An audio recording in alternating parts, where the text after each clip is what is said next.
Yeah, yeah. Papairasan ni Bay Bisdag flow Presko kayo. Yeah.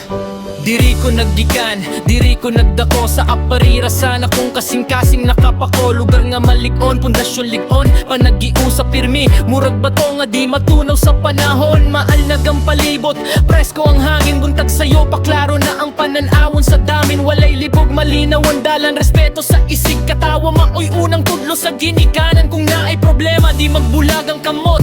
Di na bangay ta diri, walay mag-inusara sa kasakit o kahuot. Gigugma ay ang katawan, tinuod nga pagbati. O parirasan, pride diligyod mapilde. O parirasan, kusgarog maligon. Lugar nga puno sa gugmao pa naging usang aligon. Diri ko nagikan, diri ko nagdako. Bisa na sa pako, diri gihapon ko. Mabalik pirmo, o parirasan, panyag kaayo. Mga tao respetado, kasing-kasing butan kaayo. Walay libog, presko ang vibe.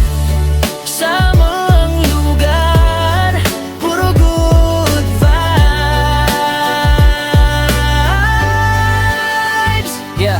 Ginikanan nagtudlo unsaon pagrespeto. Sa isig katawo, dili magdi na ugay o mangdaot. Gugma ang pundasyon sa matag panimalay. Bata man o tiguang, magtinabangay. Kung naay kalisod, maghiusa dayon. Panaghihusa sa barangay, kusog nga daluyon. Gigugma ay dili lang istorya, kundi buhat nga makita sa matag oras sa mong baryo. Presko ang hangin, malinaw ang huna-huna. Aparirasan, murag langit nga gamay nga nakuha. Maligon nga komunidad, walay kahadlok, kayang gugma